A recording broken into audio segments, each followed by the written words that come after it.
Senhores, é um prazer fazer essa apresentação.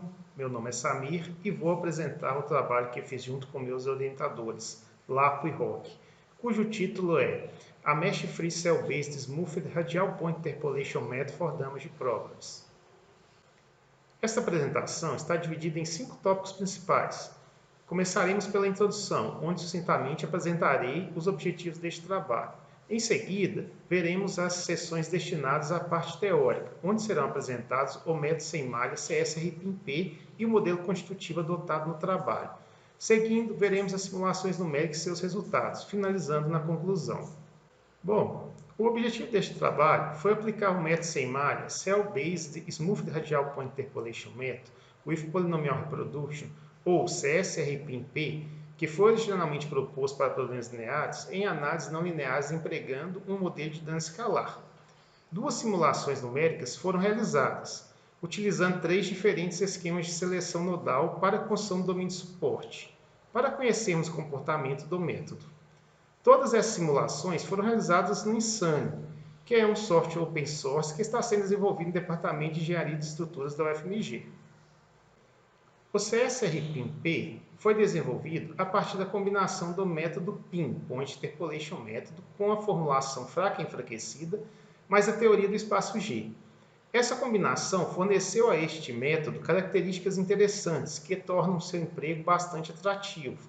Podemos destacar aqui a convergência, a eficiência e a precisão do método. Bom, agora vamos falar da formulação do método CSRPIN-P. Começaremos pela função de forma, que é chamada de RPIN-P. Nessa função de forma, faz-se uso de funções de base radial combinadas a funções de base polinomial.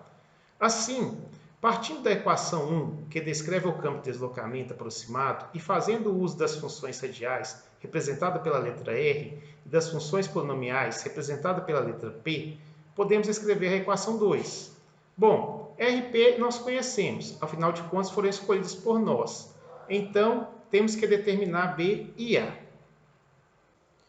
Para determinar B e A, satisfazemos a equação 2 nos n nós que fazem parte do domínio de suporte. Isso nos permite escrever a equação 3. Como pode ser observado, R e P foram transformados na matriz G. Dessa forma, fica mais fácil realizar a tarefa de encontrar B e A. Então, multiplicando a equação 3 por G a menos 1 e substituindo na equação 2, nós encontramos a equação 5. E a partir dela, podemos escrever a equação 6, que nos fornece as funções de forma do método RPIN-P. Como o próprio nome do método já diz, este método é uma interpolação.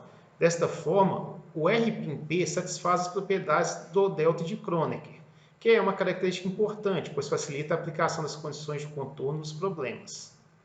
Agora, vamos aos esquemas de seleção de nós para a construção dos domínios de suporte. Neste trabalho, optamos por empregar os esquemas T.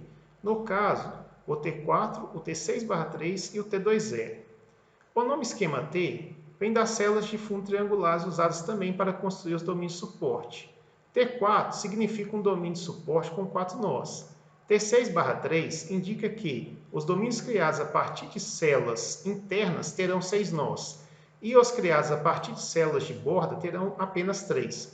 Por fim, no T2L, onde L significa layer, 2 camadas de nós serão selecionadas. Bom, construção dos domínios suavizados. Estes domínios são utilizados para solucionarmos as integrais envolvidas no problema. Os domínios suavizados precisam atender basicamente a 2 regras. Devem cobrir todo o domínio e não podem existir sobreposições ou espaço entre eles. O CSRPIN-P é um método baseado em células. Neste caso, os domínios suavizados são as próprias células triangulares da malha de fundo, conforme pode ser observado na figura. Modelo constitutivo. Neste trabalho, optamos por utilizar os modelos constitutivos de degradação elástica. Nesses modelos, as propriedades elásticas do material sofrem degradações quando as deformações atingem certos limites. Nos modelos de degradação elástica, podemos escrever uma relação entre tensão e deformação, conforme está apresentado na equação 7, onde σ é o tensor de tensão, ES é o operador constitutivo secante e ε é o tensor de deformação. Também empregamos o modelo de dano, e o escolhido foi o modelo de dano escalar. Na equação 8, temos a definição do operador secante para este modelo, onde D é a variável de dano escalar, que varia de 0 a 1. E0 é o operador constitutivo inicial. A função de carga adotada neste modelo de dano escalar foi a representada na equação 9, onde K é o parâmetro histórico que está relacionado ao máximo nível de deformação atingido durante o processo de carregamento, e epsilon EQ é a deformação equivalente.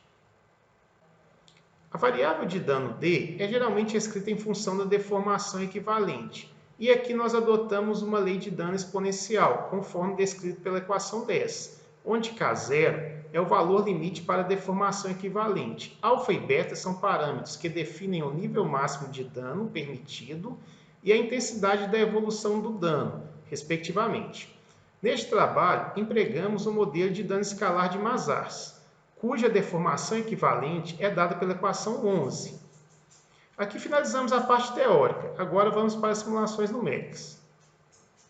Para verificar o comportamento do CSRP em modelos não lineares com dano, escolhemos duas análises que nos permitiu comparar os resultados obtidos a partir deste método numérico com os resultados obtidos a partir do método dos elementos finitos e também de testes experimentais. Primeiro, analisamos este painel em L, cujas dimensões e força aplicada estão apresentadas na figura da esquerda, enquanto na direita temos a discretização usada nos modelos numéricos. Aqui temos outros dados de entrada, utilizados na simulação, como a espessura do painel, propriedades do material e os parâmetros da lei de dano. Para a solução do sistema de equações, empregamos o método de Newton-Raphson com controle de deslocamento. Para finalizar, utilizamos uma função radial exponencial e 3 termos polinomiais na função de forma do método sem malha.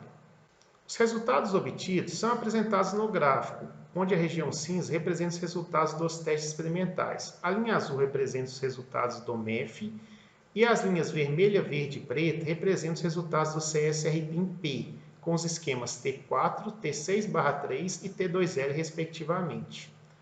Como podemos ver, os melhores resultados foram obtidos a partir do CSRP, com destaque para os esquemas T4 e T6/3, que praticamente reproduziram os resultados dos testes experimentais.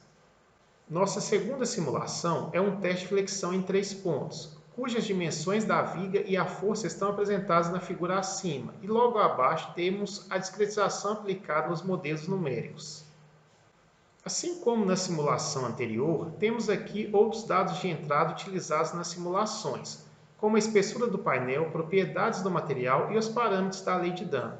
A solução do sistema de equações também foi realizada usando o método de Newton-Raphson, com controle de deslocamento. E novamente empregamos uma função radial exponencial e 3 termos polinomiais na função de forma do método sem malha. Bom, vamos aos resultados. A legenda é a mesma da simulação anterior. A região cinza representa os testes experimentais. A linha azul, o MEF. A linha vermelha, o CSRP com T4. A verde, o CSRP com T6/3. E a preta, o CSRP com T2L. Podemos ver que o CSRP com T4 apresentou resultados bem semelhantes ao MEF, enquanto que o CSRP com T6/3 reproduziu perfeitamente o teste experimental. Concluindo, neste trabalho foi apresentado o uso do método sem malha CSRP em problemas fisicamente não lineares. Para isso, 2 simulações numéricas foram realizadas, onde utilizamos 3 diferentes esquemas de seleção nodal para a construção dos domínios de suporte, que nos permitiu conhecer um pouco do comportamento CSRP quando aplicado a problemas dessa natureza.